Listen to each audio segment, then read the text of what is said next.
everybody, Cinematic this year again to talk to you about what I bought and what I watched today. And today we have a lot to talk about. Headed out to my local BJ's, my local Big Lots, also went to my local Goodwill, received something in the mail, and even picked something up from a guy I met off of Craigslist. So a lot to talk about, let's get right down to it. The first place I stopped today was at my local Goodwill, picked myself up 3 titles, and the first one I picked up for only $1.97 was Biography, Mary Kay Ash. Now, not that I really have any interest in her, I'm not exactly dying to know what her life was like, but I do really enjoy the Biography series. They're very well done documentaries, and ones I've seen in the past about people who I necessarily didn't have any interest in, I still really enjoyed because they're very well done documentaries. So even though Mary Kay Ash isn't somebody I'm dying to know about, I'm sure she'll still be a fantastic watch. And then for another $1.97 I picked up In Harm's Way, starring Kirk Douglas and John Wayne. I've heard great things about this war movie. As I've said, over the past maybe year and a half, I've just recently started to get more and more into some of the older war movies, and I've been loving them ever since. So like I said, I've heard great things about this, so I definitely had to get it, and I'm definitely looking forward to checking it out.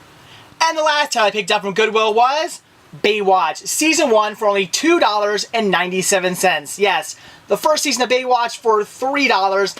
That was a steal. Every disc is in perfect condition, not a single scratch on them.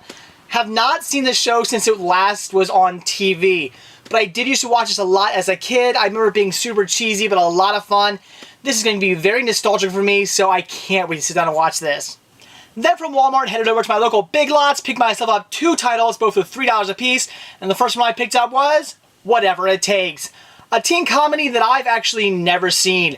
I do love late 90s, early 2000s teen comedies, and I've seen most of them, but for whatever reason, this one has always escaped me. I do come across this one every so often at pawn shops and thrift stores, but for whatever reason, I've never bothered to pick it up. So for $3, brand new, had to get it.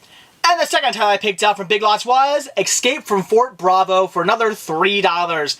Another movie that I've heard good things about. And just like older war movies, I've recently been getting into older westerns as well. And this one, I guess, is a little bit of both. So this should be a great watch, because like I said, I've heard great things. Can't wait to check it out. Then from Big Lots, headed over to my local BJ's, picked myself up 5 titles, and the first one was Paul. Picked this up for $5.99, which is 99 cents more than I would normally pay for a title. But I've been dying to see this. I'm a huge fan of movies like Shaun of the Dead, and also movies like Hot Fuzz. They're some of my favorite comedies, and I've heard really good things about this. Everybody I know who's seen this movie said it was fantastic. So I've been dying to see this, so figured it was worth paying the 99 cents more than I would normally pay for a title, and I'm going to watch this one ASAP. Then for another $5.99, I picked up 4 film favorites, Richard Pryor collection. This comes with Grease Lightning, Moving, The Mac, and Uptown Saturday Night. 4 Richard Pryor movies that I've never seen. Heard of, but never seen. So I'm really looking forward to checking this out. And for $5.99, it was a steal.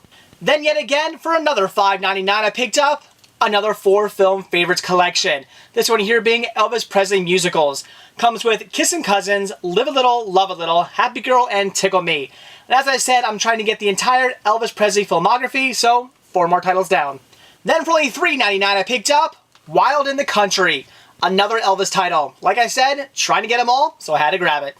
And the last title I picked up, also for only $3.99, was Call Me Madam, a movie I've heard great things about over the years, has a fantastic lineup.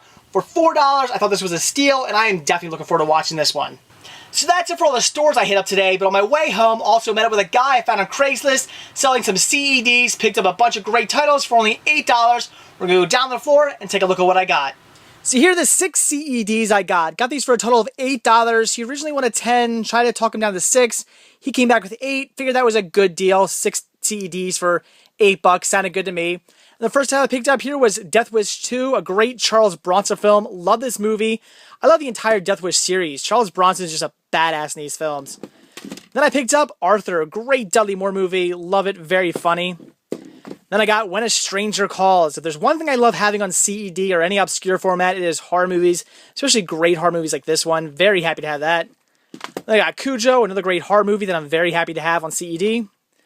Rodan, probably the best thing I got out of this entire set. I absolutely love this film. Huge fan of all the Godzilla-like titles, so very happy to have that on CED. And finally, the last title I got was Split Image, a movie I've actually never heard of, knew nothing about, complete blind buy, but look forward to checking it out. But that's not all I got today. When I came home, I had one title waiting for me on my doorstep, and that was Grounded for Life, the complete series. Mill Creek was nice enough to send this off to me so I could give my thoughts on it. And I popped in a disc, and it looks good. The picture quality, it's what you'd expect from TV. It's not HD, it's not super high quality DVD or anything like that. It's just what you would expect to see on TV, and for that, it's good, and I would recommend it. The downfalls of this, I think you already know what's coming. Like always, paper cases. I hate these with a passion.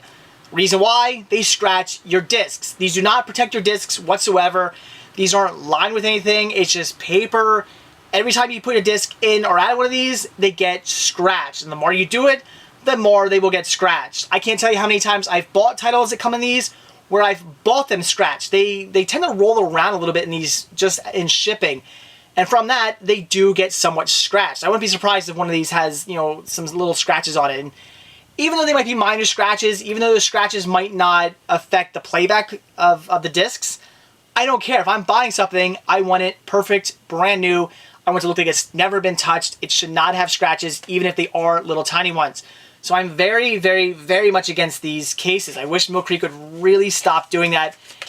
It's a shame. Also, I received it broken, and the reason why is because the plastic these cases are made of are cheap. They're really, really cheap plastic cases.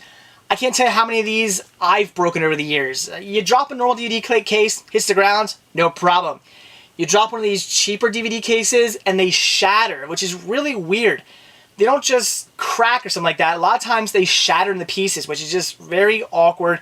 It just shows you how cheap of quality the plastic is.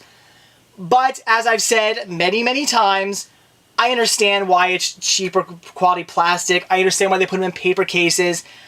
It's because it lowers the cost. You're paying probably, I'm guessing these are selling for maybe around $20-ish. That's a great deal for the entire series of Grounded for Life. And the reason why you're paying so little is because they give you cheaper products. They're saving money that way. If they've made really good high quality cases, like if you're getting a case, say something really like something released by Warner Bros. Something like that, you're going to pay higher prices because you're getting higher quality materials, and higher quality materials obviously costs more. Lower costing materials saves you money when they're selling it to a store. So I understand why they do what they do. It just really bugs me. I can get over the cheap cases, but I have a hard time getting over those sleeves. They just damage the discs. And if you're going to package something to be damaged, I don't really get that. It doesn't make sense why you would package something to purposely be damaged. I really don't like that. But all in all, for what it is certainly worth picking up, and I wouldn't really say don't get this. No, I would definitely say pick it up for the price.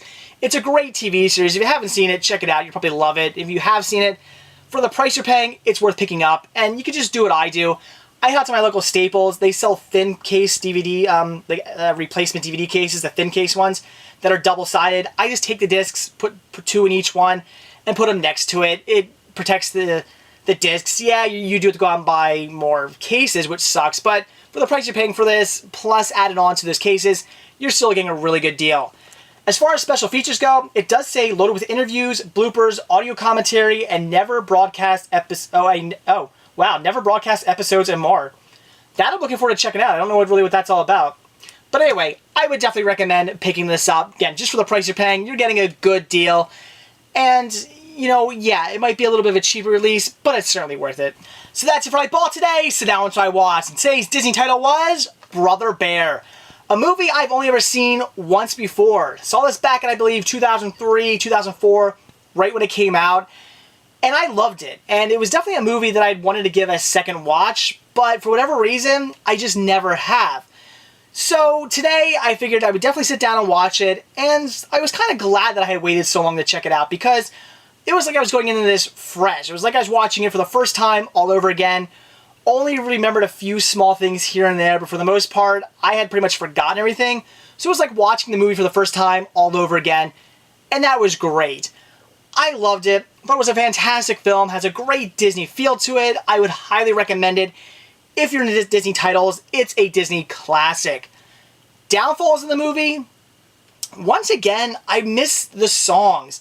Same thing with Lilo and Stitch when I watched that the other day. I was watching a movie going, oh, there should be a song here, and that character should sing, and there should be a song break here, and this would be a great spot for a song. I was thinking that the entire time watching Lilo and Stitch and also watching Brother Bear. A lot of moments that would have been great for songs. And I realized at this point, Disney was getting out of the, animated movies with songs in them. I understand that. But I miss it. I really miss all the great songs. Really wish they were continuing to do that. I mean, that's why one of the reasons why I really loved Princess and the Frog. I loved all the songs. They were great. I love the soundtrack. It's such a great soundtrack. Such a great movie for all the songs. So one of the things I would definitely say is missing from this movie. But with that being said, it does have a great Disney feel to it. And it is what you would expect from Disney. A really good movie that I really can't say too much bad about. I love the mooses, I guess not, I always said mooses, I guess the moose in this movie, with it being Bob and Doug McKenzie. I love that. I'm a huge fan of the movie Strange Brew.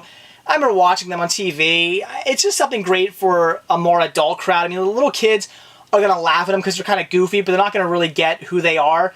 But as an adult, as somebody who, has grown up on Strange Brew, grew up watching them on TV, I love their characters. It's just great that Disney threw those characters in. I think it's fantastic. So, again, I love them. And I love, I have a kind of love-hate relationship at the end of the movie. I like, I kind of like the fact that, and spoiler here, but the brother decides to stay a bear and kind of be a brother now to the little cub whose mother he killed. I kind of like that, but the more I started thinking about it, because I was thinking, oh, that's really nice of him to do, to stay the bear, to help out this cub. He killed his mother, he's going to be this brother and look after him now. That's a nice thing to do, because his other brother, his human brother, doesn't need him, doesn't need to have a brother. He can survive on his own without him, where this cub is going to die without him protecting him. So that was kind of nice. But the more I started thinking about it, there's this one point towards the end of the movie where they meet up with a bunch of other bears.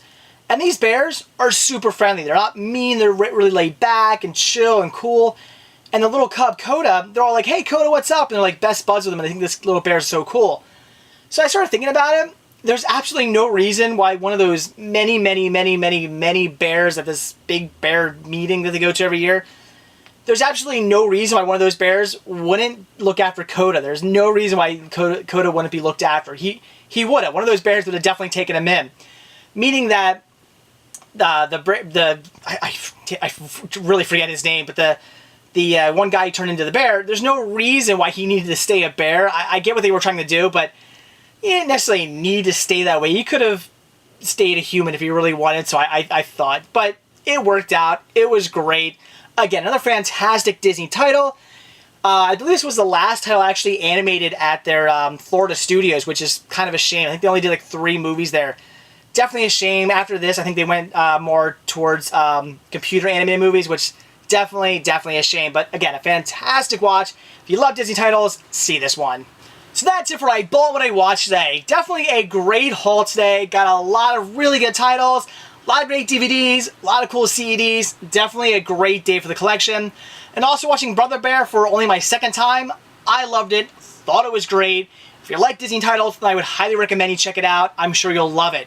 So that's it. Thanks for watching. And stay tuned to see what I bought when I watch tomorrow. See ya. Hey guys, one quick thing before I go. Just want to give you a heads up and let you know that I will be out of town tomorrow. So there will not be a ball and watch video. However, that does not mean that I'm going to skip out on the day of doing my Disney Marathon. No, you will still get a full 10 days of my Disney Marathon. And I'm also not going to leave you hanging tomorrow. I have a brand new Let's Go Shopping video that I'll be posting in the morning for you guys to enjoy. So that's it guys, and I'll see you later.